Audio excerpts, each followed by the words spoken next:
ir en estos momentos hasta Tijuana, Baja California. En Tijuana, Baja California, en donde se dio este evento por la dignidad, la unidad y la hermandad entre los pueblos de México y Estados Unidos, llamado por el presidente Andrés Manuel López Obrador, al que asistieron los que quisieron, y que criticaron y no asistieron también los que quisieron. Ahí estuvo el profesor Jesús López Almejo, profesor de Estudios Internacionales de la Universidad Autónoma de Baja California en Tijuana, amigo de la casa. Usted ha escuchado sus análisis y quiero escuchar su punto de vista sobre lo que ocurrió y lo que ha ocurrido en torno a la relación México-Estados Unidos. Mi querido Jesús, te saludo con mucho gusto. ¿Cómo te va? Hola, ¿qué tal, Vicente? Muy buenos días. Pues contento de estar nuevamente participando en tu programa y de compartir algunas reflexiones con tu audiencia. Oye, Jesús, primero, ¿qué te pareció el evento del sábado? Veía que estabas cerca del templete, aunque era un mar de gente, aunque algunos medios me dicen que por ahí, en algún momento, hasta Televisa, decían que había 300 personas. Pues mira, justamente, qué bueno que lo comentas, porque yo te iba a decir que había una cifra incalculable. Yo recuerdo que también fui al cierre de campaña de Andrés Manuel López Obrador en Tijuana el año pasado, como por ahí de mayo o junio, cuando cerró campaña en Tijuana, Baja California, y había por lo menos en cálculos así más o menos a la ligera entre 20 y 25 mil personas en aquella ocasión. En esta ocasión, yo pienso que por lo menos hubo un 50 o 70% más personas que en el cierre de campaña. Por lo bajito, a grandes rubros, calculo unos 30-35 mil asistentes, Vicente. Una densidad muy importante en las calles, en las principales avenidas, y bueno, pues el tráfico desquiciado. Mi querido Jesús, ¿qué te pareció el evento?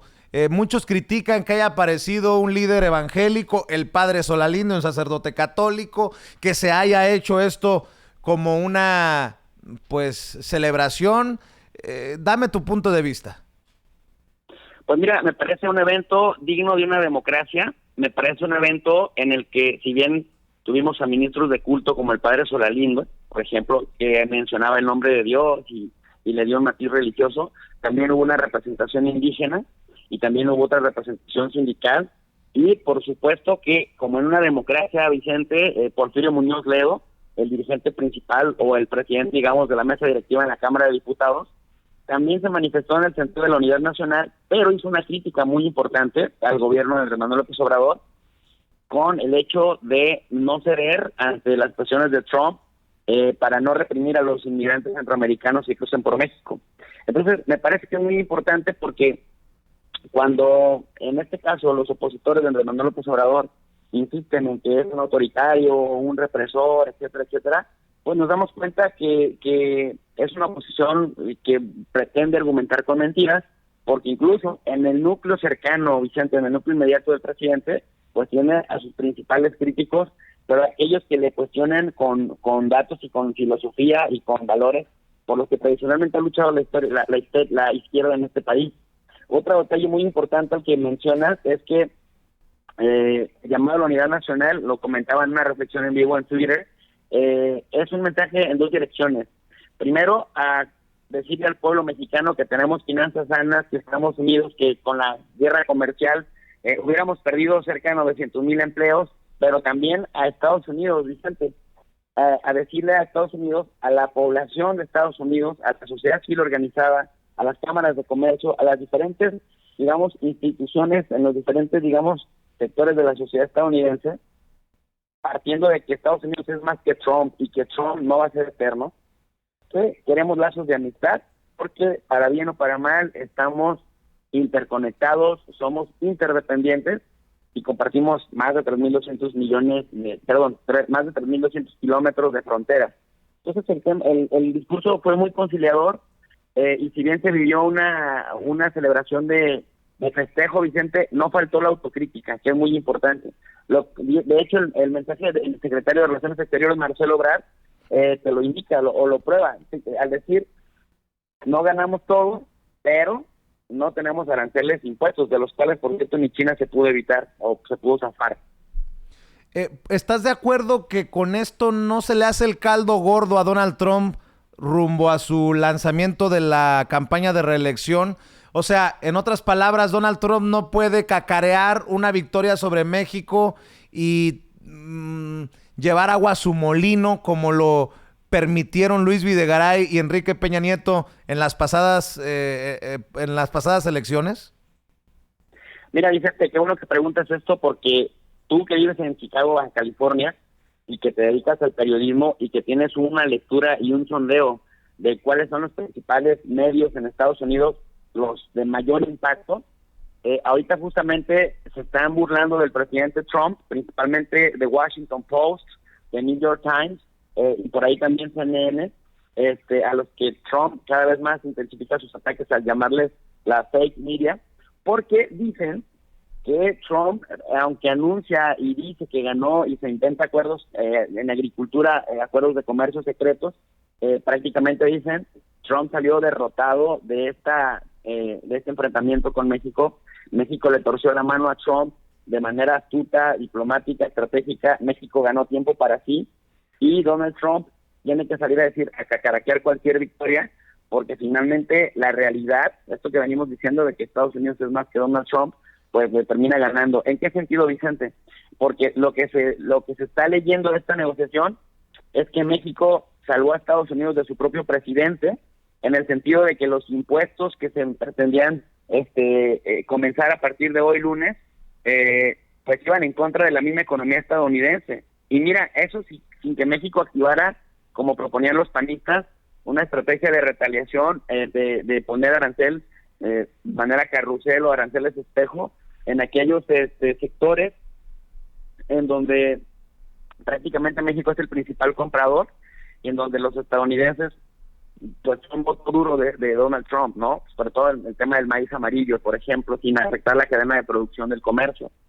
Entonces, pues sí, se calculaba, dicen ellos, que si bien es cierto que México iba a perder en un año algunos 900,000 empleos, pues también Estados Unidos iba a perder como unos 500,000 empleos, y entonces tenemos una relación circular de afectación mutua, cuando finalmente tenemos en ambas cámaras, tanto en el Senado en el caso mexicano como en el Congreso en el caso de Estados Unidos, pues digamos la ratificación en vísperas, ¿no?, del tratado de nuevo, o sea, el TEMEC, el nuevo Tratado de Libre Comercio entre México, Canadá y Estados Unidos. Entonces, la lectura que se le está dando en la media estadounidense, en los principales medios, es que con las negociaciones México salvó al mismísimo Estados Unidos de su propio presidente. Para cerrar, mi querido Jesús, Donald Trump dice que tiene un as bajo la manga, que todavía hay cosas que no se saben de este acuerdo. ¿Otro blofeo de Trump?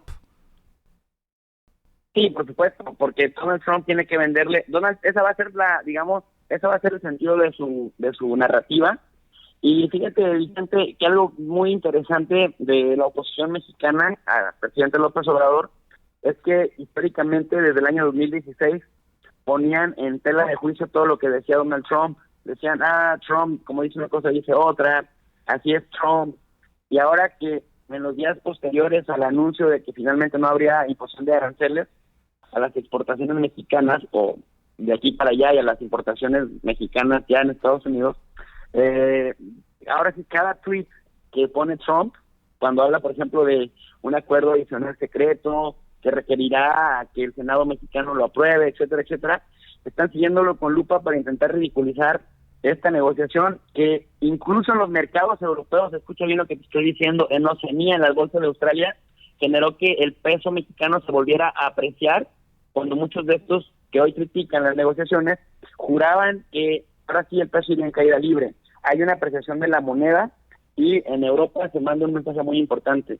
Si México pudo contener al gigante con negociaciones diplomáticas, que para eso es la diplomacia, hay que checar la prensa en Europa para que veas la percepción tan positiva que se tiene digamos, que tú me preguntas por un as bajo la manga de Trump, yo te cuestiono de la as bajo la manga que tenía México para negociar. Y para cerrar la reflexión, Vicente, yo lo veo como una pelea de box inevitable, en donde apenas se dio el primer tiro, apenas se dio el primer round, y ambos se estudiaron, ambos contendientes se estudiaron. Y si bien es cierto que hay una simetría muy importante, también es cierto que México tiene unos ganchos al hígado por ahí guardados que puede dar acercándose el proceso electoral de Estados Unidos en su cierre, por allá de septiembre de 2020. Déjame entonces preguntarte, perdóname, ¿qué tan importante resulta que el presidente Andrés Manuel López Obrador se ha reconocido entre los 5 mejores posicionados líderes mundiales? Está en el 4º lugar después de Vladimir Putin, está en el 2º lugar a nivel América Latina. ¿Qué tan importante es esto? Pues mira, el dato que tú me estás dando es del Economista, y de acuerdo al Economista tiene 64% de aprobación, pero de acuerdo al Financiero, en una encuesta de la semana pasada, tiene 84 puntos de aceptación. Y nos vamos con el Economista, que tiene 64% de aprobación, sí, efectivamente, solo detrás de Nayib Bukele de El Salvador, México, Andrés Manuel López Obrador tendría el 2º lugar de aceptación en América Latina y el 4º lugar en el mundo. Pero si nos vamos con el número que nos da el Financiero de la semana pasada, Andrés Manuel López Obrador sería el presidente más aceptado a nivel mundial, no solo en América Latina. Y esto es bien importante, Vicente, porque yo he venido mucho insistiendo en que en la medida que Andrés Manuel López Obrador tenga legitimidad y sea percibido como buen gobernante en México, va a contar con el apoyo de los diferentes sectores de la sociedad para enfrentarse a Donald Trump. Y una cosa muy importante que le falta mucho a Trump es el número de aceptación o la legitimidad ante su propio pueblo al que gobierna, que sí tiene ahorita Andrés Manuel López Obrador en cifras récords.